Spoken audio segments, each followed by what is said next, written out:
Amém, igreja? Amém. Vamos ficar animados porque nós ouviremos agora a palavra do Senhor. Diz assim o Evangelho de Mateus, capítulo 5, do 1 ao 16. Ao ver as multidões, Jesus subiu ao monte. Ele se assentou e os seus discípulos se aproximaram dele.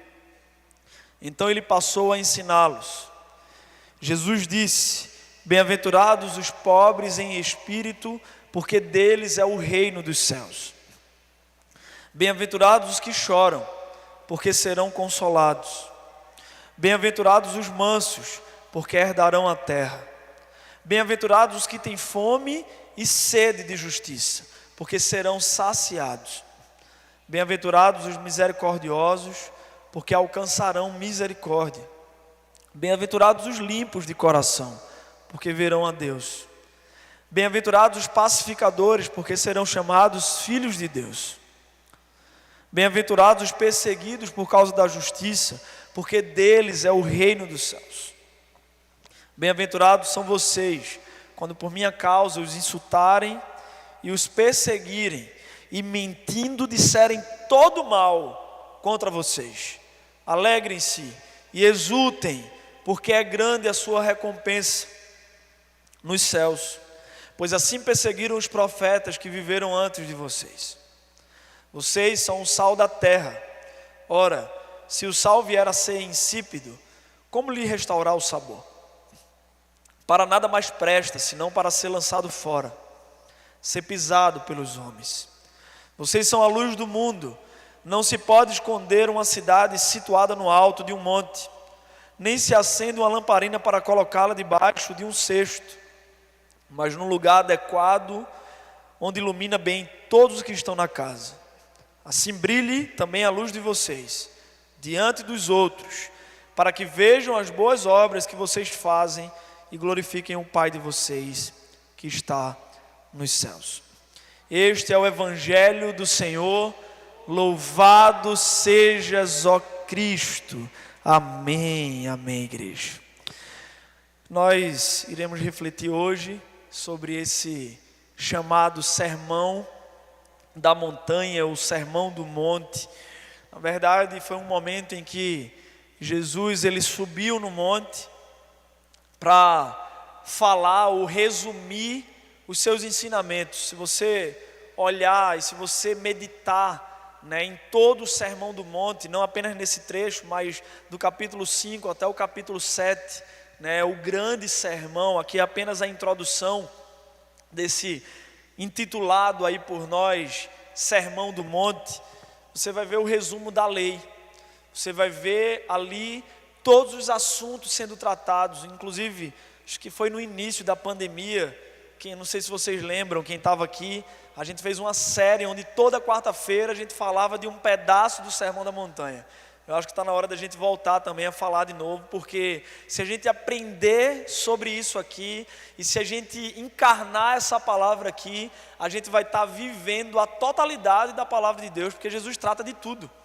Jesus trata nesse sermão de oração, de jejum, Jesus trata de dar esmolas, Jesus trata de tratar o outro, a maneira da gente tratar o outro, Jesus trata sobre o nosso amor para com ele, para com o outro, todo tipo de assunto que é importante, que é essencial para a gente se parecer com Cristo, está contido nesse sermão.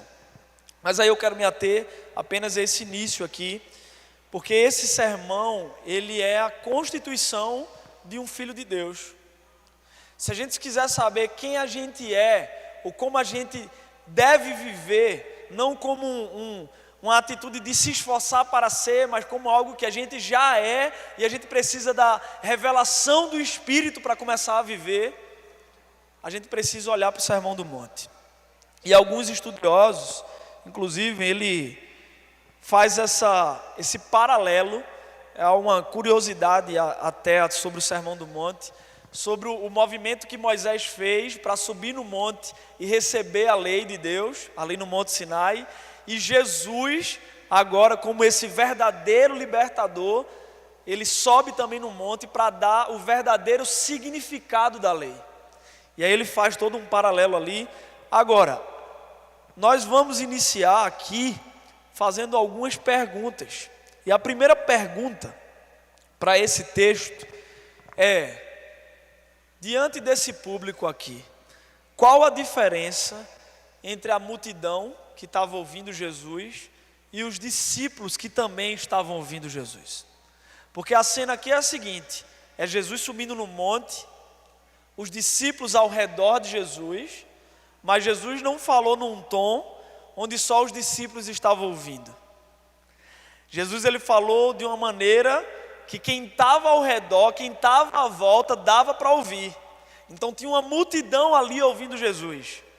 E qual a diferença desses dois tipos de ouvintes?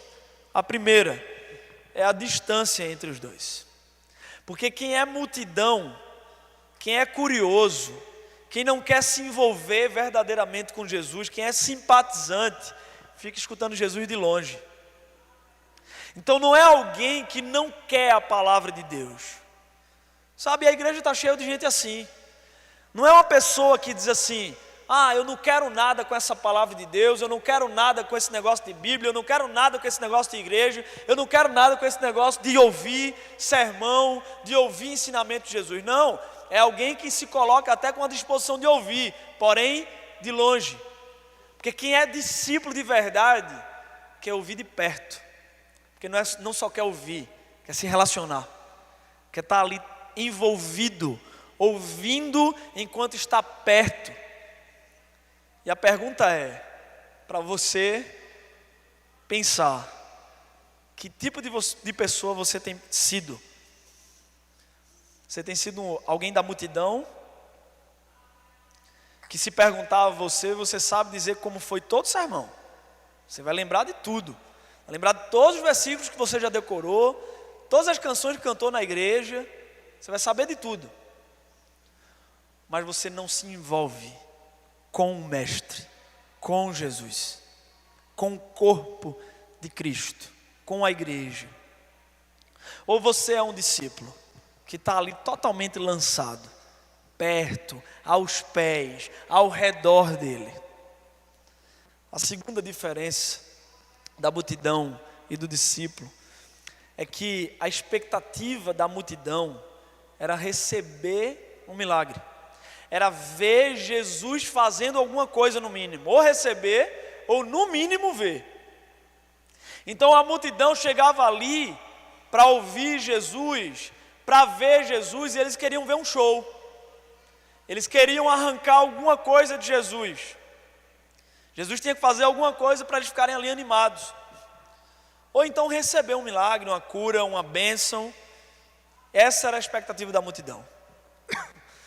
A expectativa dos discípulos é que eles queriam aprender como ser igual a Jesus. Então eles não queriam apenas receber de Jesus, eles queriam se parecer.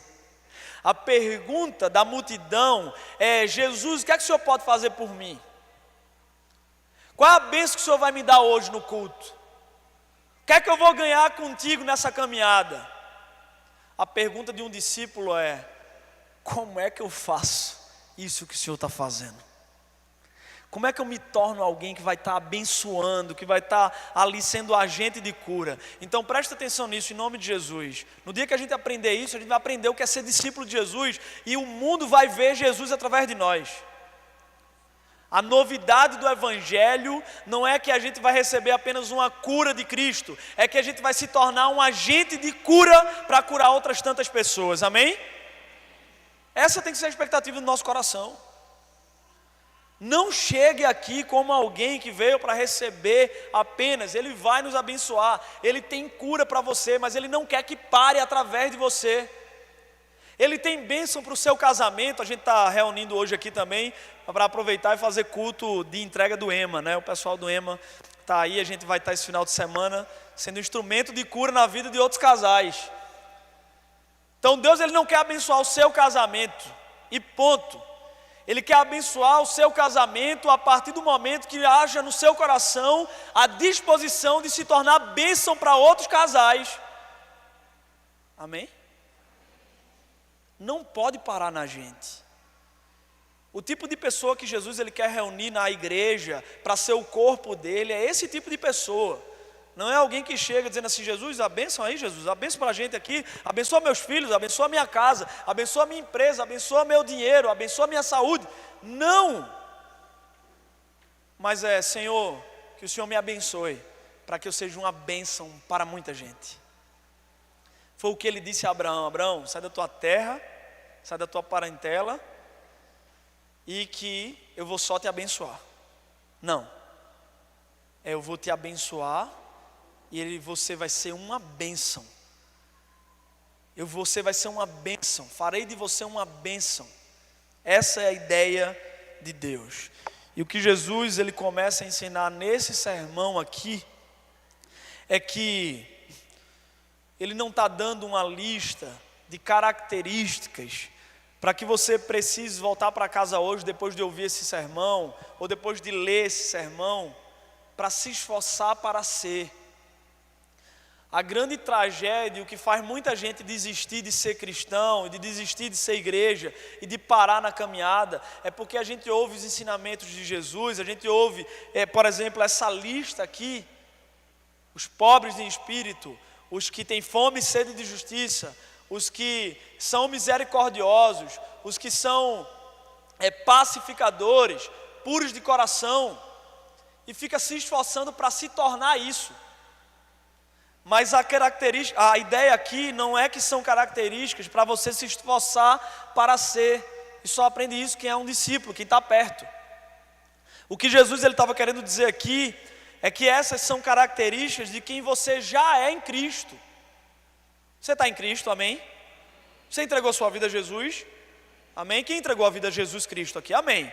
Então, nós entregamos a vida a Jesus. E o apóstolo Paulo ele vai dizer que aqueles que estão em Cristo já são nova criatura.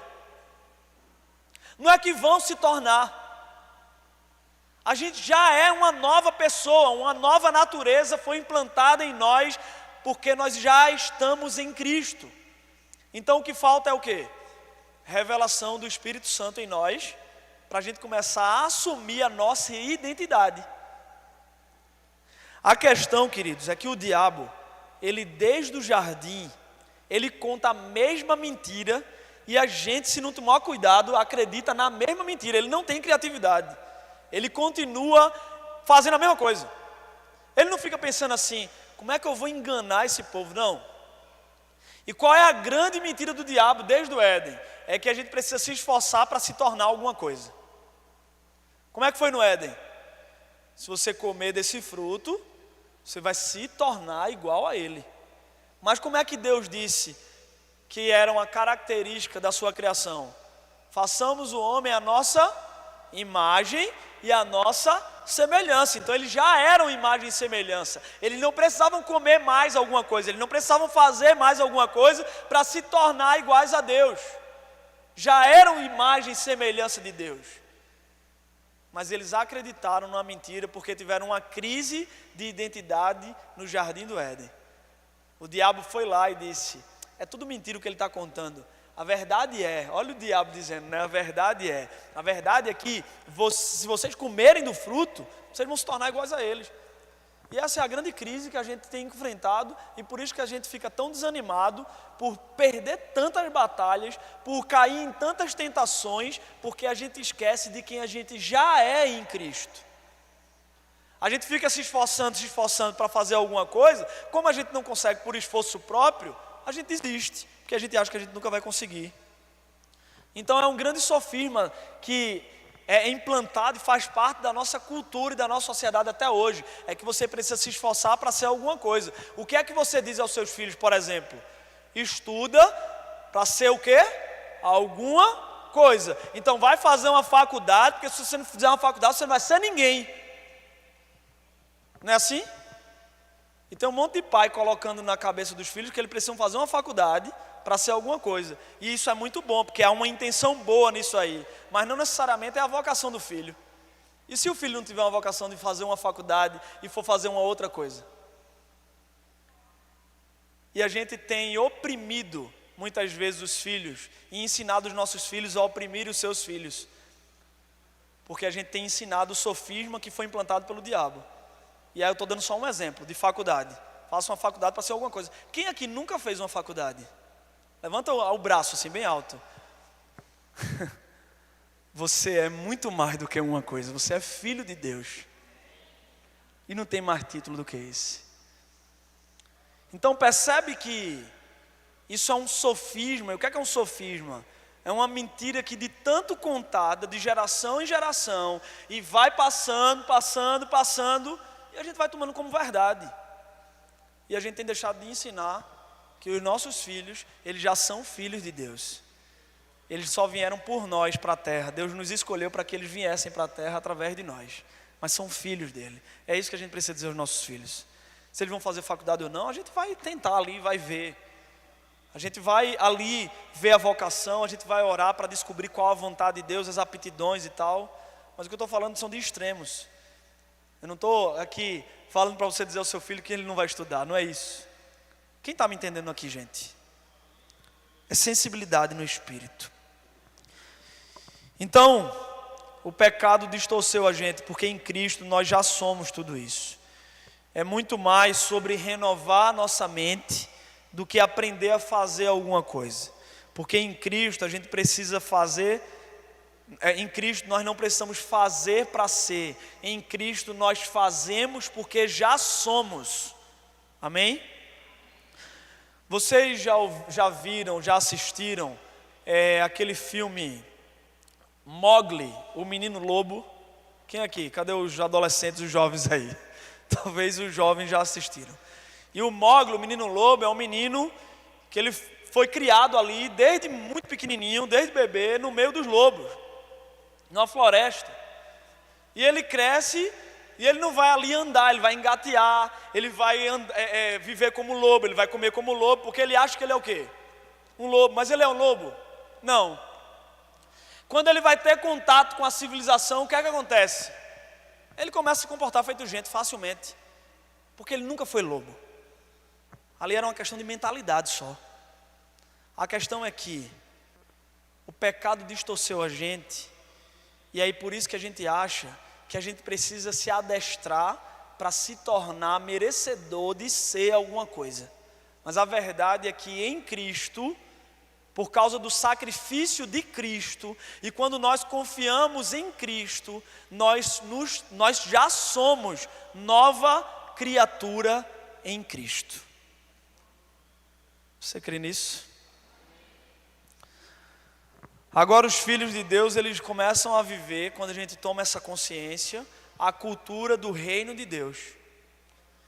A gente começa a se apropriar e a viver a cultura do reino de Deus. Como é que os filhos de Deus, eles vivem aqui na terra? Você já fez essa pergunta? Porque você é filho de Deus, amém? Se você é filho de Deus, como é que um filho de Deus faz o que você faz? Então pensa aí na sua profissão, pensa aí na sua função familiar, se você é um esposo, se você é esposa, pai, filho, se você é amigo, o profissional que você é, isso tudo está abaixo de um título, que é filho de Deus. Como é que um filho de Deus faz o que você faz? A questão é que talvez você não fez essa pergunta ainda. Porque talvez muita gente está vivendo uma vida paralela, ou uma vida dupla, sem intenção mal, com boas intenções, departamentalizando a vida. Então eu tenho aqui quarta e domingo, e um final de semana no ministério, ou um pequeno grupo, um momento em que eu sou um cristão ali, onde eu oro, onde eu leio a palavra, onde eu aplico a palavra, mas de segunda a sexta, na minha profissão, ou quando eu estou em casa, só no meu núcleo familiar, é uma outra coisa.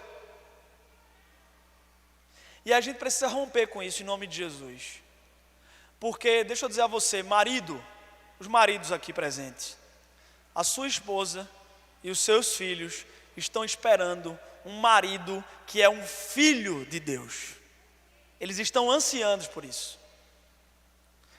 Esposas, o seu marido, os seus filhos estão ansiando para que você revele o filho de Deus que você já é dentro da sua casa. Patrões, empresários, os seus funcionários estão esperando ansiosamente o Filho de Deus que você já é, para revelar quem é o Pai, dentro da sua empresa. Funcionários, o seu patrão também está esperando o Filho de Deus que você é, para ele ver um funcionário, filho de Deus, na empresa dele. Filhos, os seus pais estão esperando não apenas os filhos dele, mas o Filho de Deus que você já é e que você já pode viver dentro da sua casa. Então pense em tudo e aplica a tudo, porque não há departamentalização na vida de um cristão, de um filho de Deus. Ele não pode viver usando máscara, ele é o que ele é.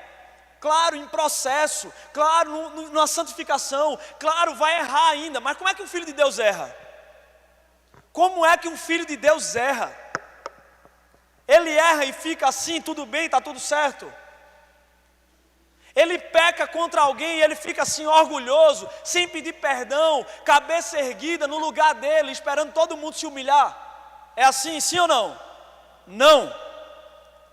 Até para errar, até para pecar, um filho de Deus ele peca diferente aqui na terra.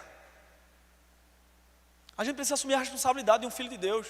Porque lá em Romanos 8 está dizendo o seguinte, que a natureza, a criação, aguarda ansiosamente a revelação dos filhos de Deus. Por que o mundo não está vendo Deus ainda? Porque a gente não está sendo filho. Ou melhor, porque a gente não está vivendo como filho. Lá em Hebreus vai dizer o seguinte, que sem santidade, sem santidade ninguém verá a Deus. E a gente acha muitas vezes que é tipo assim, eu preciso ser santo para eu ver a Deus, para que eu veja a Deus. Não, eu preciso ser santo para que os outros vejam a Deus. Sem a minha santidade, ninguém que está perto de mim vai ver a Deus. É sobre isso.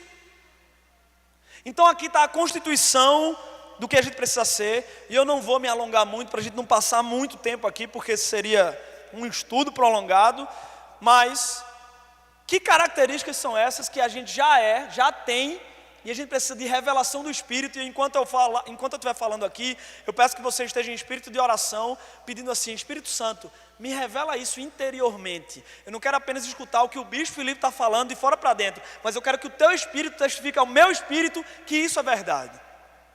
Amém? Então vamos lá. Primeiro, bem-aventurados os pobres em espírito, ou seja, aqueles que nada têm e que nada valorizam. Como assim? Você pode ter tudo, mas você precisa nunca esquecer que você não tem nada. Um filho de Deus, ele sabe que nessa terra aqui ele não tem nada. Ele vê tudo, está na mão dele tudo, mas ele tem a convicção que ele não tem. Pode repetir aí, para a gente tomar posse disso aí, em nome de Jesus, porque aqui não é culto de teologia da prosperidade não, aqui é culto dos filhos de Deus. Vamos lá? É o culto da vitória, essa é a vitória do cristão, tudo que ele tem é Cristo. Os filhos de Deus, ele está com tudo ali, está tudo na mão dele, ele está administrando tudo, ele vê tudo, ele bota a mão em tudo, ele toca, ele vê, ele pode até guardar, ele pode até proteger, mas ele tem a convicção de que como filho de Deus ele não tem nada. Enquanto você achar que você tem alguma coisa, você está vivendo aquém de um filho de Deus, porque você está colocando a sua esperança, achando que você tem aquilo, mas não tem, porque o que você tem é eterno, e isso que você acha que você tem é passageiro. Isso vai tornar a gente muito mais feliz e mais leve. Minha gente, eu não estou pregando também teologia da pobreza, presta atenção em nome de Jesus, para o diabo não distorcer isso na sua mente. Não é teologia da pobreza, mas não é da prosperidade. Porque a palavra pobres em espírito aqui, a palavra no grego aqui é pitocos. E pitocos, se você for olhar lá, o que é pitocos? É um homem, um mendigo, na beira do caminho, estendendo a mão, pedindo esmola. Então essa é a nossa condição diante de Deus. A gente não tem nada. A gente não tem nada. A gente só está administrando, está na mão da gente, daqui a pouco pode não estar. Isso é maravilhoso, porque você vai ter um negócio chamado contentamento, satisfação, e isso não tem nada que compre, isso dá paz. Você dorme e acorda sem ansiedade, sem preocupação, porque você não tem nada. Sabe, eu aprendi há pouco tempo a frustrar as frustrações, porque Davi, ele vai ensinar isso a gente lá na história dele, quando ele descobre que ele não vai construir o templo. Ele tem uma expectativa de construir o templo, mas ele descobre que não vai ser ele. Aí ele chega à conclusão, ele deu uma receita lá de frustrar a frustração. E qual é a receita? Ele chega e diz assim: eu não tenho o que reclamar, eu estou usando as minhas palavras aqui, depois você vai ler a história de Davi toda. Eu não tenho o que reclamar. Por quê? Porque eu era o menor da minha casa, da menor tribo, do menor clã, da menor tudo. E eu cheguei onde eu cheguei. Então eu não tenho o que reclamar de nada. Então quando alguma coisa dá errado, está tudo certo. Porque tem um monte de coisa que era para dar errado e não deu. E a gente está aqui, aleluia, glória a Deus. Hoje de manhã, eu escovando os dentes, fui espirrar, bati a testa, estou com um corte aqui. Bati a testa na torneira de casa, do banheiro. O sangue desceu na hora. Eu ia me estressar, mas como eu já estava meditando nessa palavra para pregar hoje de noite, aí eu escolhi frustrar a frustração. Eu disse assim: eu acordei hoje, está tudo certo. Não era nem para eu estar vivo. Não era nem para estar vivo. Quem era para estar vivo aqui? Ninguém. A gente está acordado, um corte. Aí ficou lá, latejando, eu com a tentação de reclamar, mas eu comecei a louvar, no instante passou. E botei um gelinho também. Mas como é que a gente tem essa convicção? Quando a gente está em Cristo. Porque quando a gente está em Cristo, a gente é como aquele que achou a pedra de grande valor. Aí ele esconde a pedra, lembram da parábola? Aí volta, vende tudo para comprar a pedra. A pérola, na verdade comprar o terreno todo por causa da pedra. Ou então aquele que estava negociando, procurando as pedras preciosas, acha uma de grande valor e aí vende tudo que tem para comprar só aquela pedra. Paulo teve que considerar tudo como perda para ter a Cristo. A gente cantou aqui agorinha, a gente só está precisando viver o que a gente canta. Porque eu canto essa música já pedindo perdão. Eu canto e digo assim: Senhor, essa é a vontade, mas a gente não está vivendo ainda, mas a gente vai viver em nome de Jesus. Uma vez que eu coloquei os meus olhos em Ti, nada mais satisfaz. Eu estou aprendendo a estar cada vez mais satisfeito em Ti. À medida em que Te conheço, tudo vai perdendo valor, tudo. Porque Cristo é tudo. Mas só quando a gente descobre que Cristo é tudo, aí a gente vai ver que tudo é nada. E a gente vai ter tudo, mas não vai valorizar?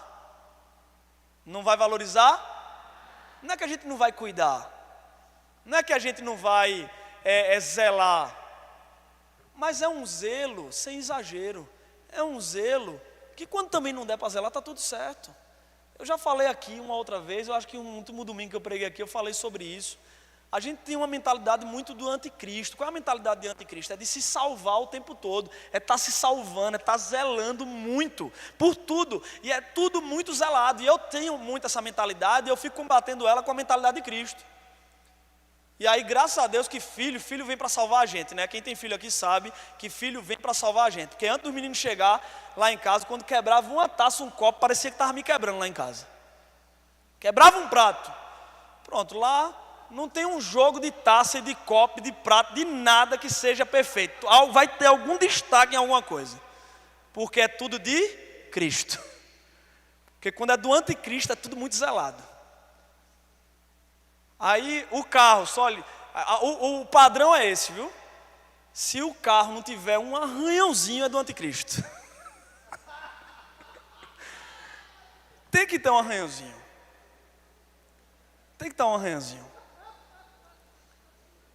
Porque de Cristo é tudo gasto. Presta atenção, eu não estou falando de relaxamento, de ser negligente. Se o sofá em casa não tem mancha de nada, é tudo muito intacto, aí você não quer nem receber ninguém que tenha criança, Muitas vezes. Aí pequeno grupo, nem vem para minha casa porque fulano tem um menino que parece o gato endiabrado. Que pula, que não sei o quê, aí não quer mais. Olha que vida miserável. Uma vida miserável, porque é tudo intacto, mas não tem relacionamento com ninguém. Aí é um inferno dentro de casa. O Espírito do Senhor está falando. Não temos nada. Segundo, bem-aventurados os que choram, aqueles que se recusam a rir com tudo aquilo que faz Deus chorar. Sabe, tudo aquilo que entristece a Deus tem que entristecer a gente também. A gente tem que estar alinhado com Deus. Às vezes a gente, sobretudo em rede social, sabe, sobretudo em rede social, às vezes a gente fica achando engraçado, normalizando um monte de coisa que o coração de Deus é triste com aquilo. E às vezes a gente normaliza porque virou uma piada, porque tudo vira piada hoje, né? Tudo é capaz, é impressionante, tudo é capaz de virar uma piada. Tudo aquilo que deveria ser sério, tudo aquilo que deveria ser algo para a gente denunciar, para a gente se indignar contra, normalizou, está tudo normal. Então, bem-aventurados que choram, tanto pelos seus pecados, como pelo pecado da sociedade. Sabe, aqueles que se recusam a rir de tudo aquilo que faz Deus chorar. Aqueles que tiveram os seus olhos abertos por Deus. Porque quando a gente começa quando a gente vive em Cristo, os olhos da gente se abrem e a gente perde aquela visão distorcida e a gente começa a ver as coisas. A questão é que ver bem aumenta as nossas responsabilidades. Porque agora a gente está vendo. E quando a gente está vendo, a gente precisa fazer alguma coisa, pelo menos orar. Então o que é que você começou a ver quando você começou a viver em Cristo? Então comece a se posicionar nisso e a orar por isso. Porque aquilo que faz Deus chorar, a gente também tem que chorar por isso. O mais lindo disso tudo é que aqueles que choram serão o quê? Consolados. Não é um choro desesperador, é um choro que termina em consolo do Espírito Santo. Bem-aventurados os mansos. O que é que são mansos? Por que a gente é manso? A gente já é isso aqui. A gente só precisa assumir. Os mansos são aqueles que abriram mão dos seus direitos. Tem duas formas de viver nesse mundo: ou procurando seus direitos o tempo todo, ou cumprindo os seus deveres. Preste atenção. A gente tem que lutar e ficar indignado pelos direitos do quem? Do meu ou do outro? Do outro. A gente luta pelos direitos de quem não consegue lutar. Então a gente vai se indignar e a gente vai se revoltar pelo direito de uma criança, pelo direito de um idoso, pelo direito do outro, do meu próximo. A gente vai brigar mesmo. A gente vai ficar furioso mesmo, a gente vai ter ira santa. Mas pelo nosso, se a gente está em Cristo, a gente ganha uma capacidade de abrir mão. Isso é libertador. Isso é libertador. Eu estou dizendo a vocês porque eu tenho procurado viver assim, como uma revelação do Espírito para mim, e não faz muito tempo. Porque imagina só, imagina a minha situação.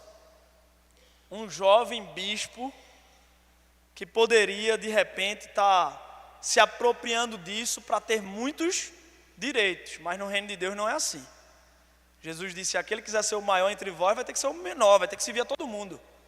Então a tentação para mim é fruir, estar procurando os meus direitos, sendo que é libertador você abrir mão dos direitos. Se vier, veio, se não vier, não veio. Sem expectativa. Sem expectativa. Porque se você tem expectativa é porque você é um presunçoso.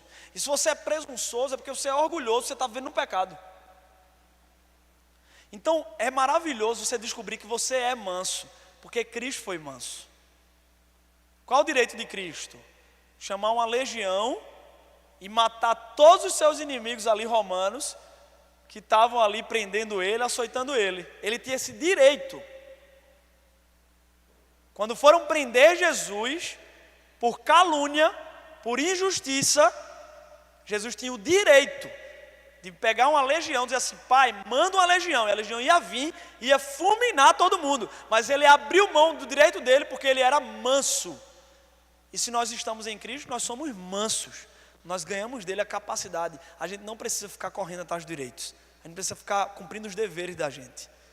Os direitos vão vir. Mas tem hora que não vai vir, e está tudo certo, porque a gente já está em Cristo. E aí sabe qual é a recompensa disso? É que eles herdarão a terra, nós herdaremos a terra por abrirmos mãos dos nossos direitos. Amém? Bem-aventurados os que têm fome e sede de justiça, pois serão saciados. Aqueles que não confiam na sua própria justiça, mas esperam a justiça de Deus. Sabe, ele não quer ali atrás, é uma continuação isso aqui. É só abrindo ainda mais o leque. Isso é a nossa identidade, a gente já é assim. Ele não fica articulando, ele não fica procurando a maneira de exercer a justiça própria, porque ele confia naquele que é o Rei da justiça e o Rei da paz. Amém? Ele confia nisso. E aí, por confiar na justiça de Deus, e presta atenção, não é confiando na justiça, desejando o mal do outro, não. Porque a justiça de Deus sobre nós foi Ele mandar o Filho dele na cruz morrer no nosso lugar. Essa foi a justiça de Deus. Então você não tem o direito de estar pedindo para Deus exercer justiça sobre o outro, para que o outro se dê mal. Isso quem faz são os filhos das trevas, nós somos os filhos da luz. Serão saciados. A Bíblia fala, os que têm sede e fome de justiça, a justiça de Deus, vão ser saciados. Não vai passar fome. Bem-aventurados os misericordiosos, são aqueles que abrem mão de se vingar, aqueles que dão a outra face. Não é apenas ficar parado, não é apenas ser longânimo, mas é ser benigno. É além de ter um ânimo longo, além de ficar parado e não revidar, mas é de fazer o bem, é de ser misericordioso. Assim como Deus é comigo e com você. Sabe, é aquele que dá a outra face. Preste atenção numa coisa. Às vezes a gente lê esses textos e a gente ouve esse tipo de pregação e a gente já trava, querendo colocar uma distância entre isso e a gente. Então a gente fica dizendo assim, isso aí é para Jesus. Não, só Jesus conseguiu. Não, presta atenção. Jesus Cristo é um homem coletivo, composto pelo cabeça e pelo... Não, vou repetir. Jesus Cristo é um homem coletivo, composto pelo cabeça e o... Quem é o corpo? Se nós somos o corpo de Cristo, nós recebemos dele, a natureza dele, de viver como Cristo. Então nós somos misericordiosos em Cristo. Se a gente não está em Cristo, a gente não vai ter misericórdia. A gente vai estar se vingando o tempo todo. Bateu, levou. Bateu, levou. É a resposta na ponta da língua. Em Cristo, nós conseguimos engolir muitos sapos. E como diz a esposa do nosso arcebispo Dom Paulo Garcia, sorrindo muitas vezes. Eu já engoli muito sapo sorrindo. Sabe, teve uma vez que eu cheguei numa determinada paróquia, eu não vou falar muitos detalhes para não denunciar. E aí estava já abrindo mão, já tinha sido na verdade liberado de usar máscara. Mas alguns lugares ainda estavam usando por vontade própria lá do povo. E eu cheguei num determinado lugar para pregar. E assim, eu vim de longe, eu fiz uma viagem para chegar a esse lugar. Um lugar onde eu já conhecia as pessoas e tal, um lugar pequeno. E aí quando eu cheguei lá, tinha uma mulher na porta, eu esqueci a minha máscara no carro. E aí eu estava assim, já meditando muito nisso aqui, sabe, de ter um temperamento controlado. Por quê? Porque eu sou desse, assim, de ter uma resposta na ponta da língua, sabe? Eu sou muito de bateu e levou. E é algo que Deus vem trabalhando ao longo dos anos na minha vida, na minha caminhada. E eu sou filho de Deus, e eu tenho que representá-lo. Mas você também. Independente de ser bispo, independente de função aqui na igreja, nós somos filhos de um Deus que é misericordioso, que é a que abre mão ali de se vingar. E aí a mulher estava na frente, uma mulher na frente, e estava chegando gente na frente. né? E ela gritou, ela falou alto assim: "Ei, só porque é pastor está pensando que vai entrar aqui sem máscara, pode voltar para arrumar a máscara, viu?" Aí, aí eu olhei assim, a vontade. Eu vou confessar meu pecado aqui. Eu já confessei para Deus faz muito tempo e Deus já me perdoou. A vontade na hora, assim, foi dar uma resposta àquela mulher. Ela nem me conhecia direito, sabe? Me envergonhou na frente de todo mundo, me, assim, desmoralizou. Mas eu olhei para ela assim, aí eu estava nesse tempo assim, estava meditando muito sobre temperamento controlado. Eu lembro disso, assim, que Deus ele resiste a quem tem uma dura cerviz, né? Deus ele disse a Moisés: "Moisés, eu não vou com esse povo, porque esse povo é um povo de uma dura cerviz, e cerviz é isso aqui, é a nuca, é um povo que não se dobra, é um povo que não se baixa para nada, sempre cabeça erguida." E eu estava meditando muito sobre isso, e aí na hora Deus me lembrou, né? Na hora Deus me lembrou, e aí eu: "Amém, minha irmã, desculpa." Aí eu voltei no carro, peguei a máscara, botei, entrei, preguei, ministrei, orei por essa mulher no final da ministração lá, né? Essa mulher no final, sabe, veio chorando, me deu um abraço, me pediu perdão pelo ocorrido, sabe? E enfim, acabou ali, zerou tudo ali. Porque no reino de Deus é isso. No reino de Satanás é contenda em cima de contenda, é uma bola de neve. No reino de Deus é humildade, é baixar a cabeça, é sujeição mútua. Sujeitai-vos uns aos outros. É onde o Espírito de Cristo aparece e a gente consegue mostrar ao mundo quem Deus é e quem os filhos de Deus são. E aí a gente alcança a misericórdia, essa é a recompensa. Bem-aventurados os puros de coração, aqueles que são limpos, não apenas por fora, mas aqueles que não estão apenas encenando ser puros, mas é puro de verdade. Sabe, é cada vez mais difícil a gente ser puro de coração, porque a maldade, a maledicência está o tempo todo nos aliciando, está o tempo todo à nossa volta, o tempo todo ali querendo nos corromper. Mas é feliz, é esse que é puro de coração, não apenas porque está ensinando, mas porque é de fato. E sabe como é? É quando a gente assume a nossa natureza em Cristo, porque a gente verá a Deus.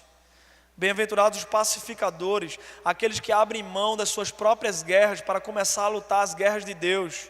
Sabe, queridos, nós somos pacificadores, nós não temos um chamado a ser causador de contenda. A gente não é chamado a estar comprando a guerra de ninguém. A gente é chamado, na nossa natureza, a um chamado, a um propósito de estar lutando as guerras de Deus. E sabe qual é a guerra de Deus? É nos tornar um, é trazer unidade sobre a igreja de Cristo. A guerra de Deus é essa. Mas parece que está todo mundo querendo lutar as suas próprias guerras. E quando todo mundo luta as suas próprias guerras, o que há é divisão, facção, contenda. E a coisa que mais Deus detesta é aquele que faz contenda. Está lá em Provérbios: 6 coisas o Senhor abomina, a 7ª a sua alma detesta. Dentre as 6 coisas tem homicídio de inocentes, assassinato de inocentes, que Deus abomina, mas tem uma que é pior do que isso: aquele que causa contendas. Porque revela a natureza do anticristo e não a de Cristo. Então seja pacificador, porque você já é. Viva isso. E por último, bem-aventurados os perseguidos por causa da justiça, porque deles é o reino dos céus. Bem-aventurados são vocês, preste atenção, abra o coração agora em nome de Jesus e os ouvidos espirituais. Bem-aventurados são vocês, quando por minha causa os insultarem e os perseguirem e mentindo, disserem todo mal contra vocês. Presta atenção nisso. Imagina só, caluniar você, mentir sobre você, dizer todo mal contra você, por causa dele, insultar você. Presta atenção nisso. Essa é a natureza de Cristo. alguém que é alvo disso e não vai revidando e não perde as esperanças, talvez você fique triste. Presta atenção. Talvez a gente fique triste. Talvez a gente até chore por causa disso. Mas tem consolo, tem recompensa para a gente, porque Cristo passou por isso. E ele disse que os seus discípulos passariam por isso, porque o discípulo não é maior do que o seu mestre.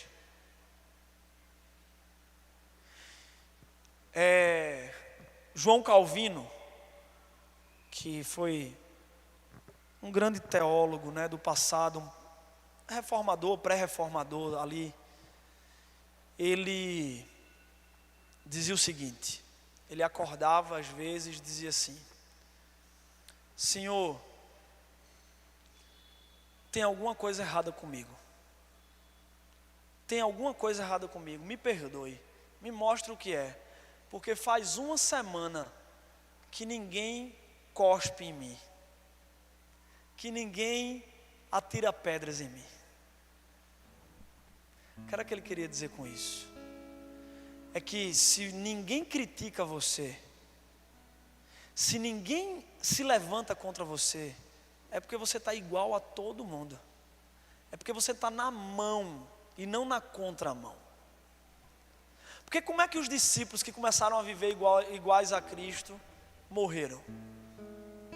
Apedrejados, caluniados, encarcerados, enforcados, decapitados. O problema é que a gente está querendo se salvar. A gente quer ser o cristão da caixa de vidro, intacto.